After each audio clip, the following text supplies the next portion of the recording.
बिस्मिल्लाहिर्रहमानिर्रहीम।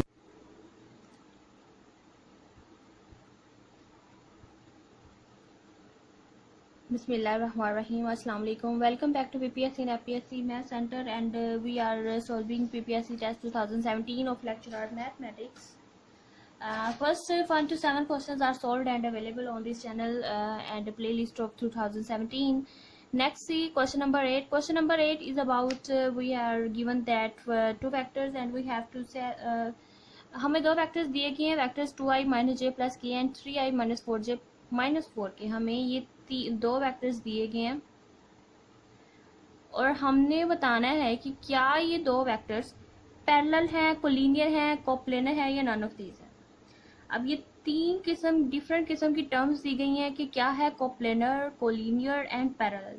अब पहले हम इन तीनों के बारे में पढ़ते हैं कि ये होते क्या हैं. कोलिनियर वेक्टर्स कौन से होते हैं, कोप्लेनर वेक्टर्स कौन से होते हैं, पैरेलल वेक्टर्स कौन से होते हैं, हम किन वेक्टर्स को कहते हैं कि वो पैरेलल है, और पैरेलल वेक्टर्स ग्राफिकली कैसे होते हैं और क्या इनकी क्या स्पेसिफिक कंडीशन होती है जो हम सेटिस्फाई करवाते हैं कि वो देखने के लिए कि वेक्टर्स पैरेलल हैं, कोलिनियर हैं या कोप्लेनर है.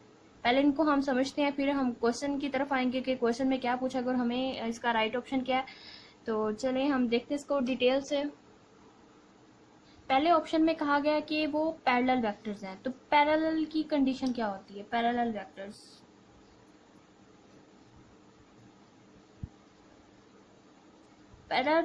टू और more than two vectors are said to be parallel to each other. दो वेक्टर्स को हम कहेंगे कि वो पैरेलल है. पैरेलल क्या होता है, उसकी डेफिनेशन होती है parallel vectors have same magnitude and same direction. अगर उनकी same magnitude and same direction है, फॉर एग्जांपल ये मेरे वेक्टर p इसका नाम है और इस वेक्टर का नाम q है, अगर इन दोनों की same magnitude and same directed है तो ये वेक्टर्स p q को कहूंगी कि ये पैरेलल वेक्टर्स है. और इसको हम किस तरह शो करते हैं कि p पैरेलल टू b है. इसकी कंडीशन होती है कि p a vector is equal to some scalar lambda q के इक्वल आ जाता है तो हम कहेंगे कि p and q are parallel to each other. ठीक है. और ये पैरेलल की कंडीशन है. कोलिनियर वेक्टर्स कौन से होते हैं. कोलिनियर, इसका नाम से पता चला. कोलिनियर कोलाइन मतलब, अब मैं स्पेलिंग लिख के बताती हूँ. कोलिनियर वेक्टर्स, लीनियर मतलब लाइन, सेम लाइन पे लाइक करने वाले वेक्टर्स को कहेंगे कोलिनियर वेक्टर्स. और ये जो कोलिनियर वेक्टर्स होते हैं इनकी आगे कंडीशन आ जाती है कि ये पैरेलल भी हो सकते हैं और एंटी पैरेलल भी हो सकते हैं. एंटी पैरेलल वेक्टर्स कौन से होते हैं कि वो ऑपोजिट इन डायरेक्शन हो जाते हैं. सेम मैग्नीट्यूड तो होती है बट इन ऑपोजिट डायरेक्शन हो जाए तो उन वेक्टर्स को कहेंगे कि वो एंटी पैरेलल हैं. अब ये कोलिनियर वेक्टर्स होते हैं वो पैरेलल भी हो सकते हैं और एंटी पैरेलल वेक्टर्स भी हो सकते हैं. एंटी पैरेलल वेक्टर्स, ठीक है. पैरेलल वेक्टर्स भी हो सकते हैं, एंटी पैरेलल भी हो सकते हैं. कोलिनियर मतलब सेम लाइन पे लाई करने वाले. फॉर एग्जांपल मेरे पास ये दो वेक्टर्स हैं. पहले लाइन ले लेते हैं. ये कोई लाइन है और एक वेक्टर ये p वेक्टर ये लाई कर रहा है और अनदर वेक्टर है q. ये मतलब एक ही लाइन पे अगर लाई कर रहे हैं तो ये p एंड q आर ये कोलिनियर वेक्टर्स होंगे. अगर मैं यहाँ पे कोई पॉइंट्स b ले लूँ, for example point a b c and d, और इसको नाम दे देते हैं b c d and d. ठीक है. अब क्या है कि ये a एंड b वेक्टर जो है, इस वेक्टर का नाम फिर a b है, इस वेक्टर का नाम b c रख लेते हैं अलोंग b c पॉइंट. तो ये b c वेक्टर है. ये a b vector and b c vectors are lie on the same line are also, मतलब सेम डायरेक्शन में भी हैं, पैरेलल भी हैं और एक ही लाइन पे अगर लाई कर रहे हैं तो ये कोलिनियर वेक्टर्स भी हैं. ठीक है. अगर ये b c जो है, अगर यहाँ ये d e एक अनदर वेक्टर है जिसकी डायरेक्शन इस तरफ है, d e की जो डायरेक्शन है वो इस तरफ है, d e की डायरेक्शन. ये भी एक वेक्टर है जिसकी direction opposite to B C है. तो B C and D E are, फिर ये दो वेक्टर जो होंगे वो एंटी पैरेलल वेक्टर्स होंगे क्योंकि ऑपोजिट डायरेक्शन है. ये इस डायरेक्शन में जा रहा है और ये इस डायरेक्शन में एंटी पैरेलल है.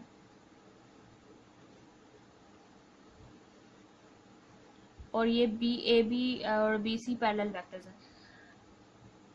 तो कोलिनियर के लिए कंडीशन थी कि वो पैरेलल भी हो सकते हैं और एंटी पैरेलल भी हो सकते हैं। लेकिन अगर मैं इस बी सी वेक्टर को मतलब वेक्टर को पैरेलल टू इटसेल्फ भी हम इसको शिफ्ट कर सकते हैं। ये भी वेक्टर्स की एक प्रॉपर्टी है कि वेक्टर को इटसेल्फ भी पैरेलल सेम वेक्टर को अपने ही पैरेलल उसको मूव करवाया जा सकता है।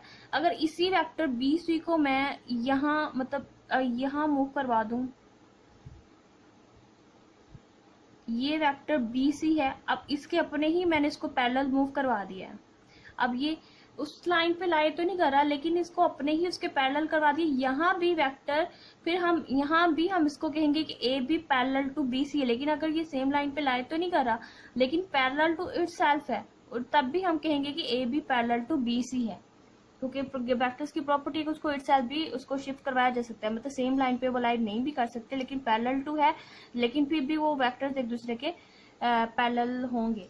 ठीक है, अब इसकी भी यही कंडीशन होती कि अब P is equal to lambda Q भी से हम शो करते हैं पैरेलल वेक्टर्स के लिए, और पैरेलल वेक्टर्स के लिए ये भी कंडीशन होती है कि P क्रॉस क्यू मतलब दोनों का जो वेक्टर प्रोडक्ट होता है इज इक्वल टू 0 आता है। ये पैरेलल की कंडीशन है पैरेलल वेक्टर्स के लिए। ये भी हम सेटिस्फाई चेक करते हैं कि कैसे वेक्टर दो पैरेलल है या नहीं। तो हम क्या करते हैं, उनका वेक्टर प्रोडक्ट अगर इक्वल टू 0 आ रहा है तो फिर हम कहते हैं कि vector P and Q are parallel to each other, या फिर उनका सम स्केलर कांस्टेंट की इक्वल अगर दोनों वेक्टर्स आ जाए तो फिर भी हम कहते हैं कि ये कंडीशन सेटिस्फाई करवा दें, ये करवा दें, तो इससे हम फिर दो वेक्टर्स को बता सकते हैं कि वो पैरेलल वेक्टर्स हैं या नहीं। ये parallel vectors and collinear vectors के लिए हो गया। तो एक दूसरे के ये स्केलर के अगर सम स्केलर कॉमन लेके अगर करें इक्वल तो इक्वल नहीं आएंगे। ये कंडीशन अगर इसमें गिवन वेक्टर्स में देख सकते हैं कि सेटिस्फाई नहीं हो रही। अगर इसका क्रॉस प्रोडक्ट भी लेके देख लें तो तब भी इक्वल टू 0 नहीं आएगा। तो यहाँ से भी हम कह सकते हैं कि ये वेक्टर्स पैरेलल नहीं है। क्रॉस प्रोडक्ट हम दो वेक्टर्स, इसको वेक्टर को P का नाम दे दें, इस वेक्टर को हम अगर Q का नाम दें, for example P vector is equal to क्या दिया गया 2i माइनस जे प्लस के।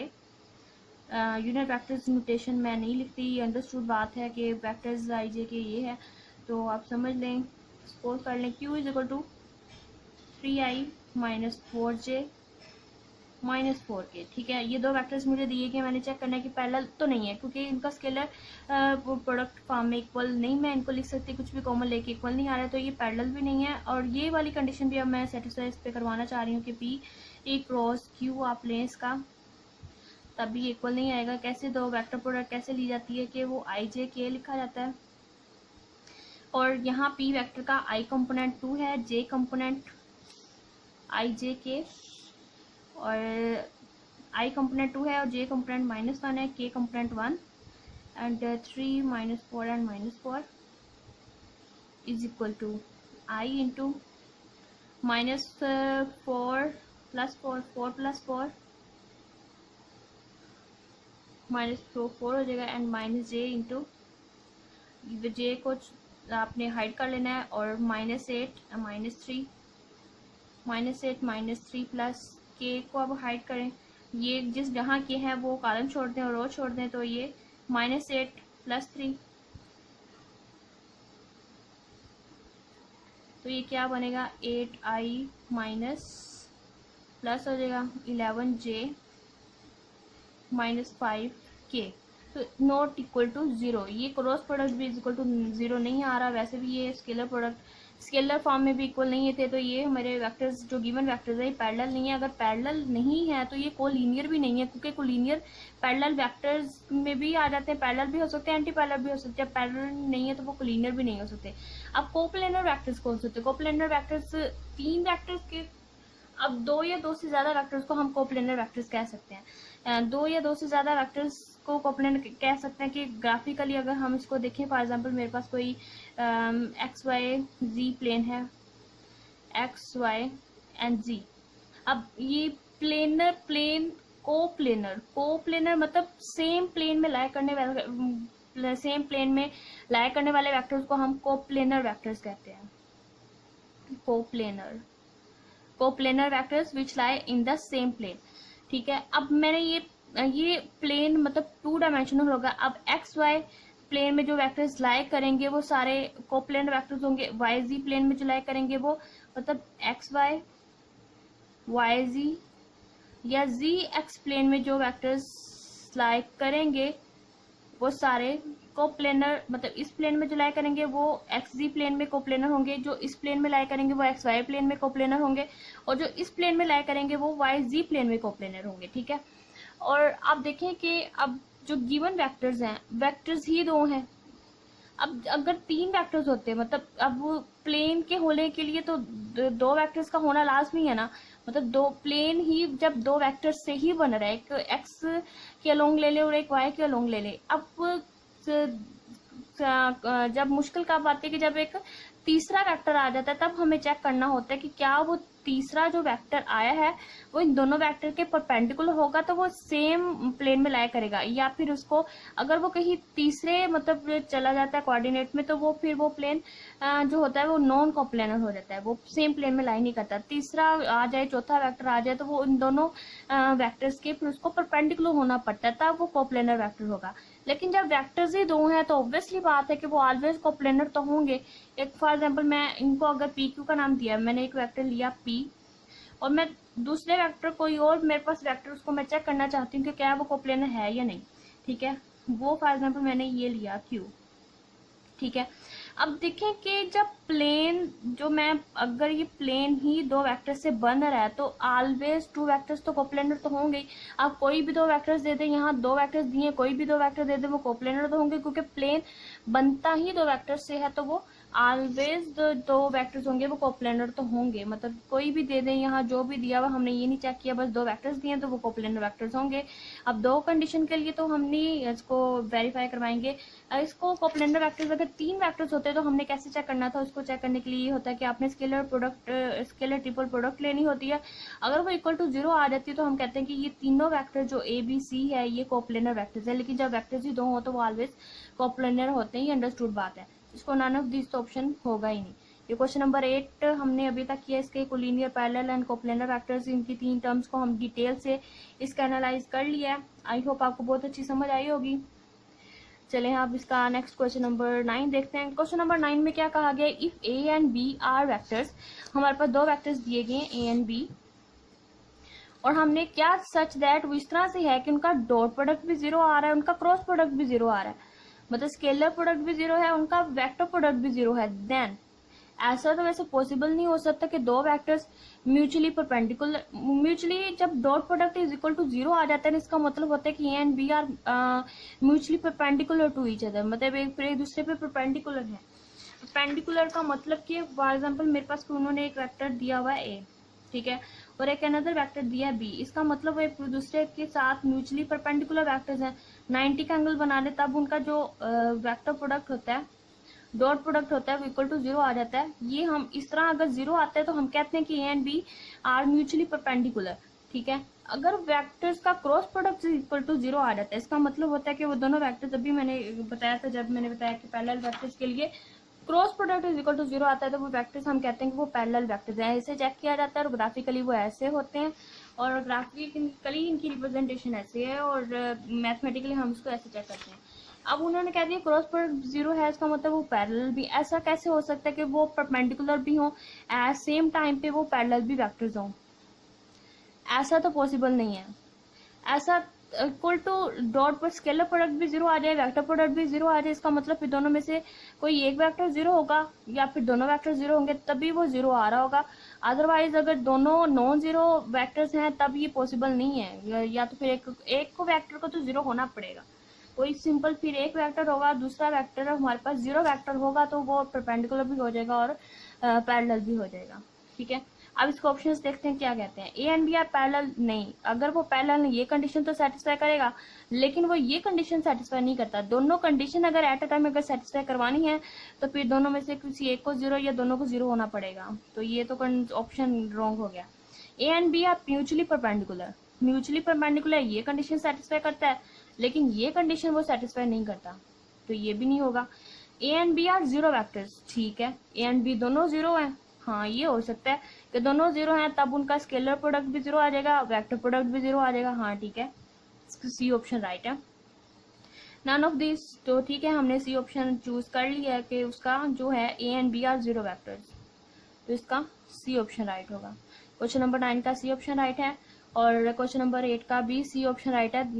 Any two vectors are always coplanar to each other, मतलब सेम प्लेन में ही लाई करेंगे। इसका मैं इधर थोड़ा ग्राफिकली बना देती हूँ क्योंकि हम ये नोट्स बना रहे हैं कि मैंने एक वेक्टर को नाम दिया था, फॉर एग्जाम्पल इसको मैं पी का नाम दे दूँ, अनदर वेक्टर इसको अगर मैं क्यू का नाम दे दूँ, तो जब वेक्टर्स बनेगा ही प्लेन बनता ही दो वेक्टर्स से है, तो ये P and Q are coplanar vectors, same plane में लाई करने वाले कोप्लेनर वेक्टर्स।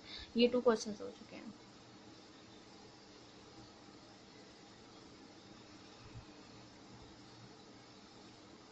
नेक्स्ट क्वेश्चन देखें कि हमें दिए गए हैं 3 वेक्टर्स दिए गए हैं और volume of the parallel piped भी इसे कहते हैं, पैरेललो पाइप्ड भी कहते हैं, पैरेलल पाइप। पहले तो हम टर्म पढ़ते हैं कि ये पैरेलल पाइप पर होती कौन सी फिगर है, फिर हम उसका वॉल्यूम फाइंड करते हैं। और parallel piped figures of side 3 dimensional होती है फिगर फॉर्म्ड बाय 6 पैरेललोग्राम। ये 3 डायमेंशनल फिगर है जो 6 पैरेललोग्राम फॉर्म से बनती है। तो इसका ग्राफिकली देखते हैं क्या होता है। अब इसको चाहे ऐसे कंसिडर कर ले कि ये पैरेललोग्राम है, इसकी 3 डायमेंशनल स्पेस है और फॉर्म्ड बाय 6 पैरेललोग्राम। 6 पैरेललोग्राम कैसे बन रहे होते हैं, 1 2 3 4 5 एंड 6 पैरेललोग्राम से ये बनती है। और ये पैरेलल पाइप शेप कुछ इस तरह होती है, या फिर इसको इस तरह से कंसिडर कर लें। ये मैंने ग्राफिकली थोड़ा सा इसको ज़्यादा एक्सप्लेन करें तो ये ऐसा बनता है। अब इसका वॉल्यूम फाइंड करते हैं कि कैसे वॉल्यूम बनेगा। फॉर एग्जांपल ये 2 वेक्टर्स अगर मैं लूँ, ये एक वेक्टर है, ये इस वेक्टर को नाम दे दें यू का और इस वेक्टर का नाम दे दें आप V vector. Another vector W है और ये 3 वेक्टर्स जो को इनिशियल हैं originate from same point, coinitial vectors हैं। और अगर इनका मैं करूँ कि इन्होंने एबीसी का नाम दिया था तो मैं एबीसी का नाम दे देती हूँ। फॉर एग्जांपल ये वेक्टर ए है और इस वेक्टर का नाम बी का दे दें और इस वेक्टर का नाम सी का दे दें। ठीक है, एबीसी मेरे पास ये 3 वेक्टर्स हैं, को इनिशियल वेक्टर्स हैं, तो A dot B cross C, इसकी मैग्नीट्यूड जो होगा वो हमें बताएगा volume of the parallelepiped is equal किसके होगा, volume of the parallel piped.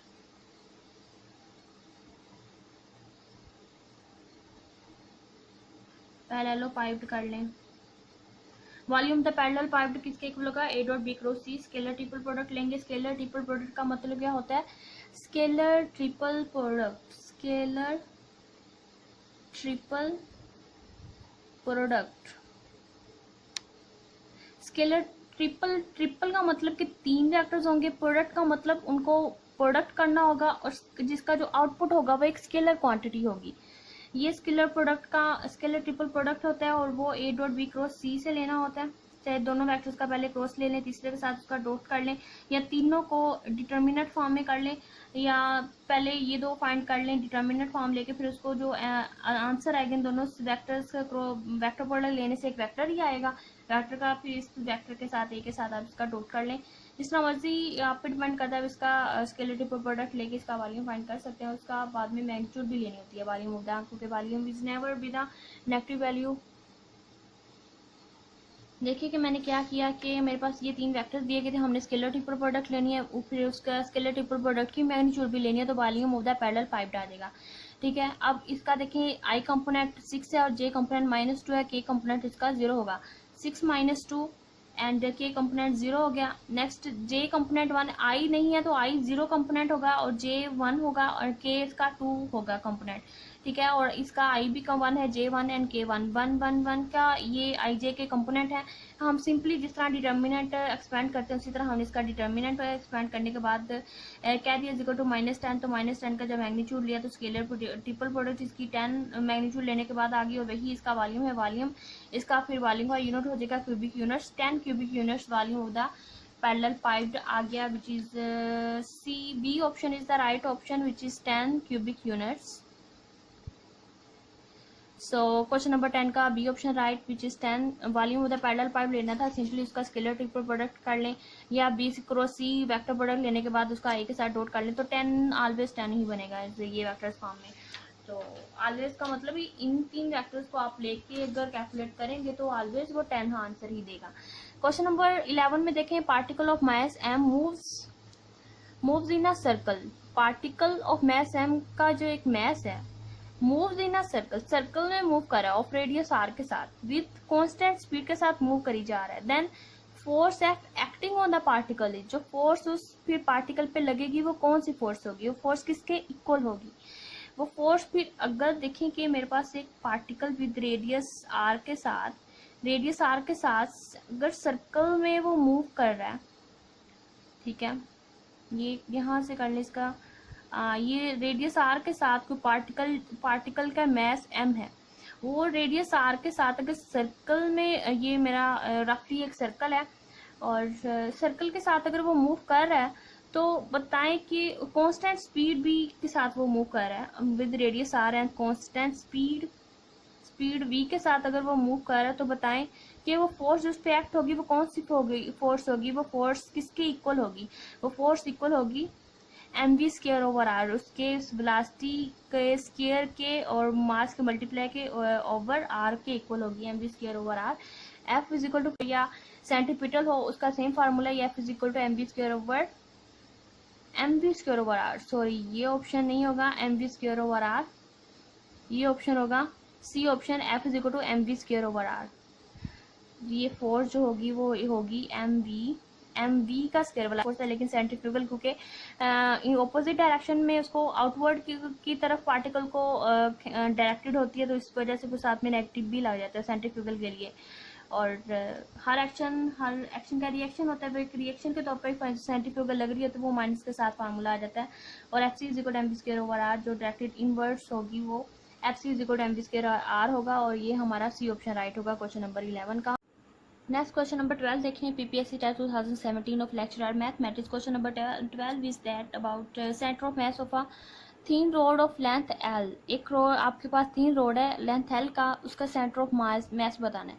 अब सबसे पहले तो हम ये कुछ देखते हैं कि थिन रोड का क्या मतलब होता है। थिन रोड एक आप इसको करने की very thin layer of material है, for example flat part of a leaf, कि बिल्कुल ही very thin layer of material का बना हुआ एक रोड है हमारे पास, उसका हमने सेंटर ऑफ मास बताना है, जिसका रोड का जो लेंथ है वो एल है, ठीक है। अब जो रोड का हम इसको वैसे भी कॉमन सेंस है, उस कॉमन सेंस की बात है, जो सेंटर ऑफ इसका जो सेंटर ऑफ मास होगा एग्जैक्टली इन द मिडल ही होगा ना। फॉर एग्जांपल मेरे पास ये रोड है, एक ये थिन रोड है, तो उसका जो सेंटर ऑफ मास क्या होगा, जहाँ पे फॉर एग्जांपल मैं इस पेंसिल को रोक पाऊँ, तो एग्जैक्टली इन द मिडल ही होगा ना, जहाँ पे वो जो सेंटर ऑफ मास है एग्जैक्टली इन द मिडल है। तो वो अगर इस रोड की अगर लेंथ एल है तो फिर इसका जो सेंटर ऑफ मास क्या होगा, वो सेंटर पे फिर उसकी जो लेंथ होगी वो हाफ हो जाएगी, हाफ ऑफ द लेंथ 1/, अगर मैं 3 लूँ 1/4 लूँ, तो वहाँ पे देखें ये पेंसिल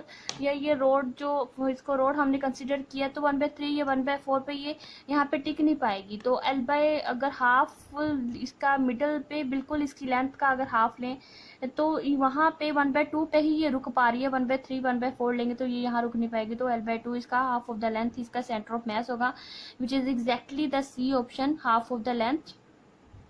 सो अगर मैं फॉर एग्जांपल इसकी वैसे एक पूरा थ्योरम है, थ्योरम की स्टेटमेंट भी आपको बताती हूँ और इसका थोड़ा सा प्रूफ भी कर लेते हैं एग्जैक्टली, फिर आपको समझ आने में ज़्यादा आसानी होगी क्या बात है।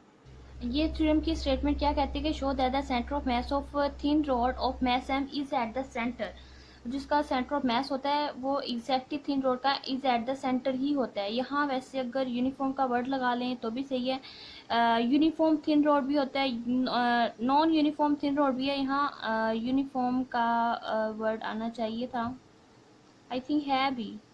Uniform thin rod of mass m is at the centre. एक यूनिफॉर्म थिन रोड होता है, नॉन यूनिफॉर्म थिन रोड होता है। वो कैसे होता है, फॉर एग्जांपल मेरे पास ये एक सिस्टम है और ये मैंने एक रोड लिया ऑफ लेंथ एल का, ठीक है, लेंथ एल का मैंने एक रोड लिया जिसकी टोटल जो लेंथ है वो एल है। अब यूनिफॉर्म थिन रोड और नॉन यूनिफॉर्म थिन रोड का क्या मतलब होता है? यूनिफॉर्म रोड एक ऐसा रोड होता है जिसकी जो डेंसिटी होती है वो पूरे रोड पे सेम रहती है। मतलब यहाँ ले डिफरेंट मैच पे आप उसको चेक करें, उसकी जो डेंसिटी होगी वो सेम रहेगी, वो यूनिफॉर्म थिन रोड होगा। और नॉन यूनिफॉर्म थिन रोड क्या होता है? जिसकी डेंसिटी वेरीज करती जाए। फॉर एग्जांपल अगर यहाँ आप हैं, इसकी डेंसिटी कुछ और होगी, अगर आप यहाँ आ रहे हैं तो यहाँ इसकी डेंसिटी कुछ और होगी। मतलब अगर डेंसिटी उसकी वेरी कर रही है तो वो नॉन यूनिफॉर्म थिन रोड होगा, और अगर डेंसिटी सेम है तो वो यूनिफॉर्म रोड होगा। ठीक है, अब मैंने ये एक्स एक्सिस के अलोंग एक रोड लिया, ठीक है, और अब मैं इसको जो है, इसका जो टोटल मैस है वो m है, और मैंने एक वेरी स्मॉल लेंथ ली इसकी, विच इज़ डी एक्स। मैंने एक वेरी मतलब एक छोटा सा रीजन लिया इस रोड का, और वेरी स्मॉल लेंथ का मैंने लिया, तो उस जो वेरी स्मॉल लेंथ का लिया जिसे क्या देते हैं वो डी एक्स है, which is X distance from the region से, वो एक्स डिस्टेंस पे है, और एक छोटा सा एक रीजन लिया इसका डी एक्स। ठीक है, और D x is very small length, तो जो फिर इस रीजन में जो मैस होगा वो डी एम होगा। इस इतने रीजन में जो इसका जो फिर मैस है वो डी एम होगा। ठीक है, अब मतलब अगर एल लेंथ के लिए उसका टोटल मैस एम है, तो डी एक्स लेंथ के लिए फिर उसका जो मैस होगा वो डी एम है, और यहाँ जो डी एम फिर इक्वल होगा, D M is equal to total mass over length into D X के इक्वल होगा। D M is equal to M by L into D X. ठीक है, अगर मैं अल्फ़ा नहीं लेती, अब इसको ऐसे ही लेके चलते हैं, तो इसको देखते हैं कि क्योंकि ये एक्स एक्सिस के अलोंग है ये रोड, तो फिर इसका एक्स कोऑर्डिनेट मतलब सीसा ही फाइंड होगा। इसका वाई कोऑर्डिनेट और जी कोऑर्डिनेट के लिए हम इसको चेक नहीं करेंगे, वो तो ज़ीरो हो जाएंगे। हम इसका सिर्फ एक्स कोऑर्डिनेट के लिए इसको चेक करते हैं कि वो फिर क्या वैल्यू देता है। हम इसका center of mass along x coordinate along x axis हम इसका जो सेंटर ऑफ मैस अगर चेक करना चाह रहे हो थिन रोड का है, तो एक्स ऑफ एक्स, अब सीसा पॉइंट के लिए इसको चेक करें कि centre of mass is equal to 1/m। इसकी जो लेंथ होगी वो 0 to l टोटल लेंथ होगी, तो 0 to l ये वेरी कर रहा है, और x dm, और ये dm जो इक्वल है m/l dx के इक्वल है। वैल्यूज लगा लेते हैं, सिंपली इसको कैलकुलेट कर लेते हैं क्या वैल्यू देता है। 1/m integral values from 0 to l x and dm is equal to m/l into D X. ये m/l दोनों कांस्टेंट वैल्यूज हैं, तो ये बाहर मल्टीप्लाई हो जाएंगी 1/m के साथ, तो 1/m into m/l 0 to l x dx, D M से cancel is equal to 1/l। इसको इंटीग्रेट करें तो एक्स स्क्वायर ओवर 2, इसकी जो लिमिट्स अप्लाई कर दें फिर X square over 2 0 to l which is equal to 1/l into l square by 2 which is equal to half of l। So l/2 जो है इसकी हाफ लेंथ होगी, वही हम पहले भी ग्राफिकली भी देख चुके हैं क्या है, और वैसे भी इसका प्रूफ भी, ये थ्योरम की स्टेटमेंट थी क्या है, और इसका हमने प्रूफ भी नेक्स्ट इसका कंप्लीट किया।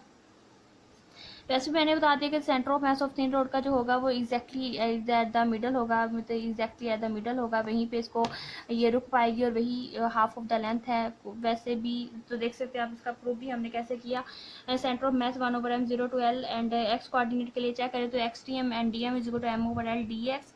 सो सिंपली इसको हमने कैलकुलेट किया which is half of the length. Question number 12 C option is the right. So see you in the next question.